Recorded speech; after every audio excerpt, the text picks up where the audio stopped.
Okay, so are you ready to dive in? Because today's deep dive, well, might raise a few eyebrows. Oh, The question we're tackling is the United States, and hear me out here, a fake country? okay. I'm intrigued. Now, before you think I've gone off the deep end, let me clarify. I'm not talking about some, like, conspiracy theory or anything. Right. It's more about when you really look at America, like really dig into it, all those complexities, the contradictions. Yeah, no, I get it. It makes you wonder, right? It's true. The U.S., it really is a nation built on paradoxes. And the thing is, they're not just, stuck in the past. Right. These paradoxes, they echo through like everything: culture, economics, politics, even today. Exactly. And that's what's so, I don't know, like, bewildering. Bewildering's a good word for It's it. like we're constantly getting these mixed messages about who we are, what we stand for. Mm-hmm. Like, take the whole all men are created equal thing. It's a beautiful idea, right? Absolutely. It's in the Declaration of Independence and all. Well, But how do you reconcile that with, well, slavery, yeah. the way Native Americans were treated? It's a huge contradiction. It is, and it's not just history either. It's woven into like the fabric of America today, that legacy. It still shapes how we talk about race, equality, justice. Totally. So these aren't just, abstract debates. They're rooted in the past, for sure. It's Exactly. like that saying, the past isn't dead. It isn't even It past. really isn't. And speaking of things that aren't settled, let's talk about the whole melting pot idea. Ah, yes, the melting pot. This idea that America's this big, blend of cultures all coming together. Right. Does that really hold up, though? Well, it's a nice thought, different cultures all mixing perfectly, creating something new and harmonious.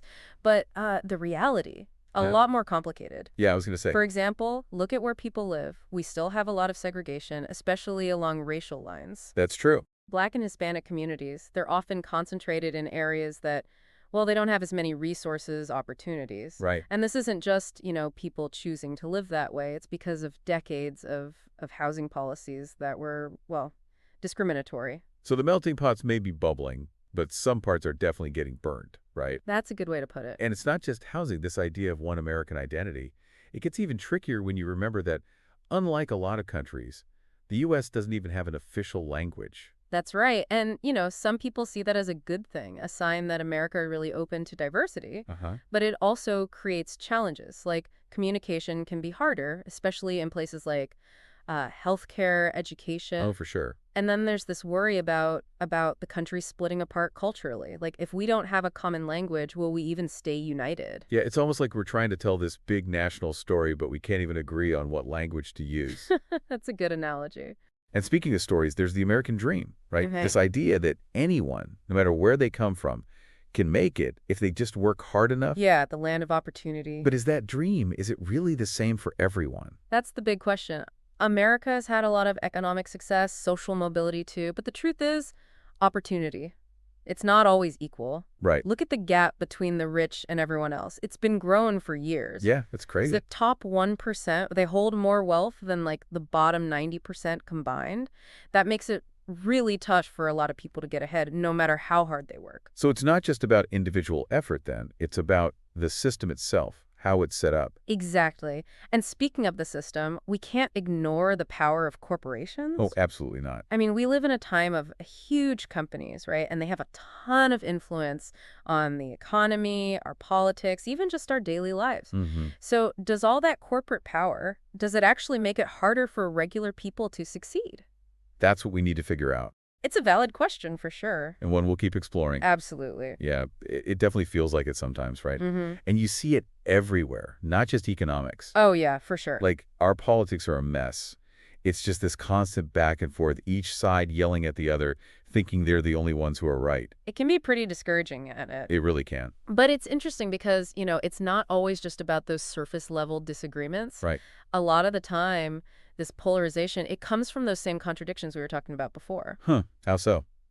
Well, think about how we see the role of government. Okay. On one hand, you have this like deep-seated American individualism. Yeah, the whole self-reliance thing. Right. People should take care of themselves. The government should stay out of the way. Don't tread on me. Exactly. But on the other hand, we all kind of know that there are some things we need the government for: public schools, making sure everyone has access to health care, protecting the environment, stuff like that. So it's like we're trying to figure out where the line is between freedom and what's good for everyone. Yeah, exactly. Finding that balance, it's tough. Really tough. And you see this playing out like really clearly with voting rights. Oh, yeah. I mean, in a democracy, everyone gets an equal say, right? One person, one vote. That's the idea. In theory, yeah. But the reality, much more complicated. In what way?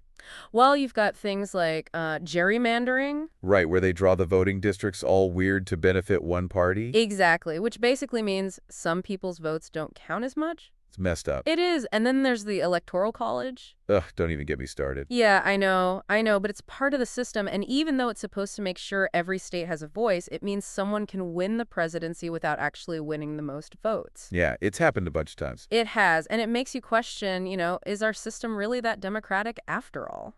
Serious questions. For There are ones. Okay, ready for another contradiction? Hit me with it. Innovation versus infrastructure. Ooh, okay, explain that one. So America, we're like the world leader in technology, right? We put people on the moon, invented the internet, came up with all these incredible medical breakthroughs. We're pretty good at that stuff. The best. But then you look at our roads, our bridges, our public transit, it's like falling apart. Yeah, it's kind of embarrassing. It is a bit. A country that can do all that amazing stuff, and we can't even keep our basic infrastructure from crumbling. It's like we're so focused on the future we forget about the present. Maybe that's it.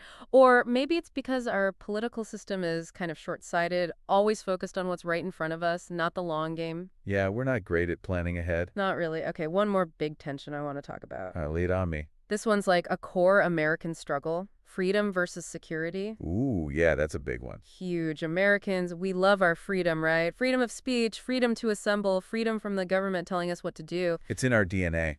It is, but we also live in a world with terrorism, cyber attacks, pandemics. It's scary out there. It can be. So we need security measures to keep us safe, but those measures can sometimes feel like they're taking away our freedom. Like always being watched, that kind of thing. Exactly. Think about facial recognition technology. Mm-hmm. It can be helpful for law enforcement, sure, but it also raises concerns about privacy. For sure. And all the data that tech companies collect about us. That can make you feel like you're constantly being monitored, losing control over your own life. It's a trade-off, isn't it? It is, and figuring out where the line is between protecting ourselves and holding on to our freedoms, that's the challenge. And it's no wonder people are feeling uneasy, right? Like they're being pulled in different directions. Absolutely. Because these contradictions, they're not just, theoretical. Right.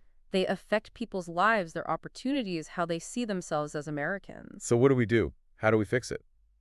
Well, it would be nice if there was, like, a simple answer. Some magic solution? Right, but honestly, maybe trying to fix it is the wrong approach. Really? Maybe the point is to learn to live with these contradictions, to understand that they're complicated, and to keep talking about how we deal with them in a way that, still honors our values and what we want America to be. Well, I guess that brings us back to the beginning, right? Like, is America really a fake country? I wouldn't go that far, but maybe complex is a better word. Complex. Yeah, because think about it. America's built on all these ideals, right? But like we've been saying, those ideals, they don't always match up with history or even what's happening today. Yeah, that's for sure. It's like we're constantly bumping up against those contradictions. Progress, but also inequality, opportunity, but also oppression. This desire for unity, but so much division. Exactly. And trying to make all those things fit together, it can be, well, pretty uncomfortable. Totally. It's like we're always trying to force a square peg into a round hole or something. That's a good way to put it. But maybe that discomfort, maybe it's not a bad thing. What do you mean?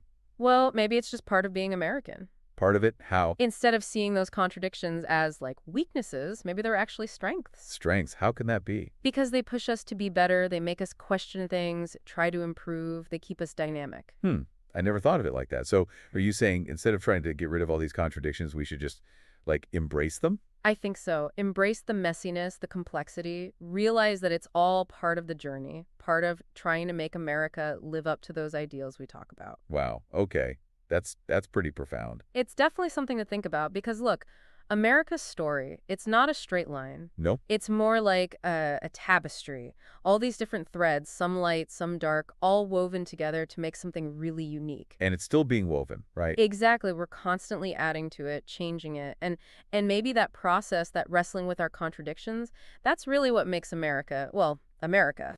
That's a really powerful idea. So what's the takeaway here for our listeners? What do we want them to walk away with? I think the question we want everyone to consider is this. If contradictions are just part of what it means to be American, how can we use them to make things better? Not as reasons to give up or fight each other, but as like fuel to grow, to innovate, to make real change. I love that. And if you're listening out there, we want to hear from you. What are your thoughts on all this? Share your reflections with us on social media using hashtag American Paradoxes.